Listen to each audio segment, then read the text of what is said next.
नमस्कार विद्यार्थी मित्रांनो, कामगार विभागामध्ये निरीक्षक, लेखापाल आणि लघुटंक लेखक या 3 पदांसाठी 78 जागांसाठी जाहिरात प्रसिद्ध झालेली आहे. हा फॉर्म भरताना विद्यार्थ्यांना अनेक वेगवेगळ्या अडचणी येत आहे.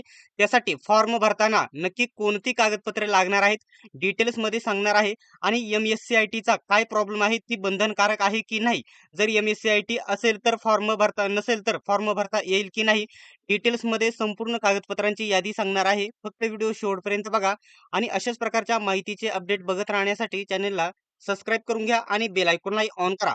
तर विद्यार्थी मित्रांनो, जाहिरातमध्ये काय दिलेले आहे, तर MSCIT कंपल्सरी नाही असं दिलेलं आहे. परंतु फॉर्म भरताना MSCIT मागत आहेत. ते कशा प्रकारे आणि त्याचा प्रॉब्लेम काय आहे, त्याच्यावरती सोल्युशन काय आहे, हे देखील मी तुम्हाला इथे सांगणार आहे. व्हिडिओ शेवटपर्यंत बघा. आणि कामगार विभाग पदभरतीसाठी आपण जो स्पेशल टेलिग्राम ग्रुप बनवलेला आहे, त्याची लिंक मी तुम्हाला डिस्क्रिप्शन मध्ये देत आहे. नक्की जॉईन करा. ठीक आहे.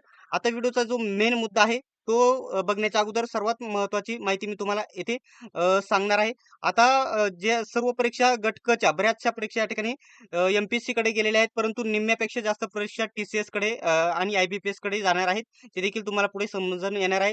त्याच्यासाठी सर्वात बेस्ट पुस्तक स्मार्ट स्टडी नांदेड यांनी लॉन्च केलेले आहेत.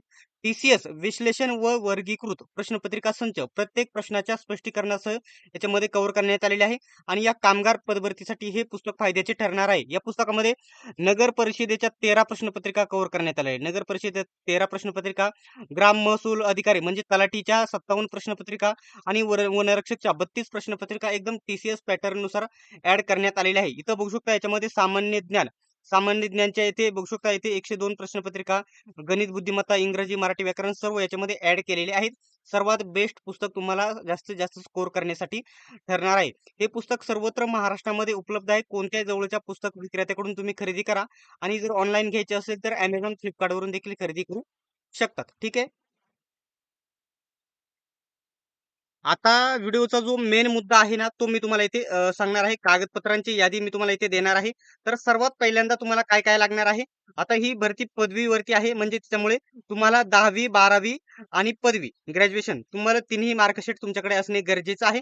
ठीक आहे. शैक्षणिक प्रमाणपत्राची ही प्रत म्हणजे. ठीक आहे. मोबाईल नंबर तुमचा एकदम चालू असलेला रेग्युलर मोबाईल नंबर तुम्हाला देणे गरजेचे आहे.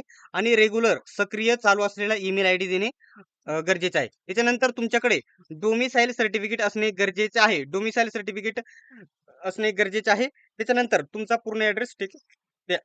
त्याच्यानंतर तुमच्याकडे जातीचा दाखला, तुमच्या कॅटेगरीमध्ये जर तुम्ही SC, ST, OBC ज्या कॅटेगरीमध्ये येत आहात, कॅटेगरीचा दाखला असणे गरजेचे आहे.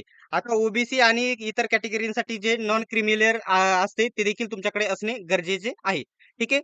पॅन कार्ड तुमच्याकडे तिथं वेगवेगळे कोणकोणते कागदपत्र आहेत की नाही विचारायला येते.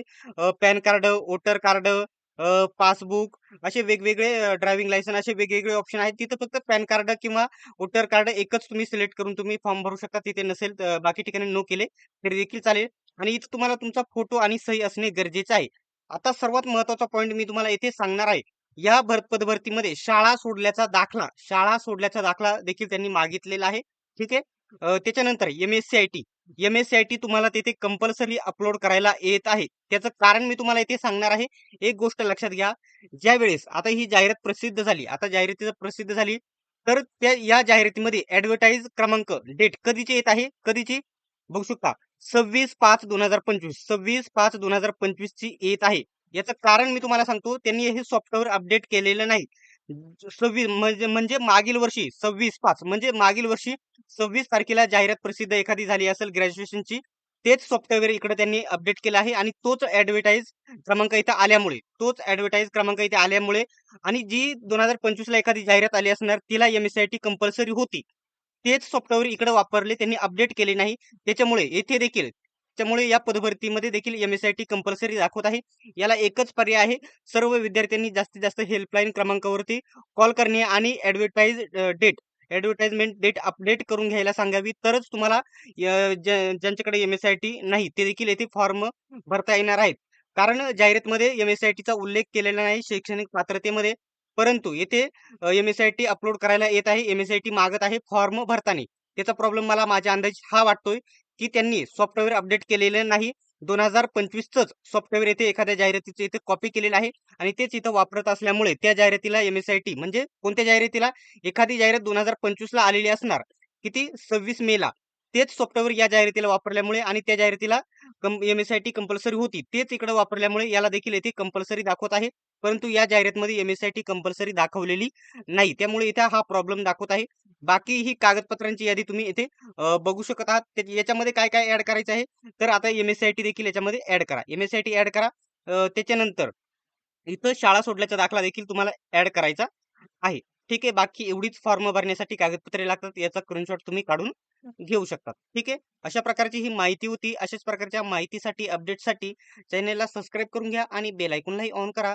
सर्वांनी व्हिडिओ शेवटपर्यंत बघितल्याबद्दल धन्यवाद. भेटूयात आपण नेक्स्ट व्हिडिओमध्ये.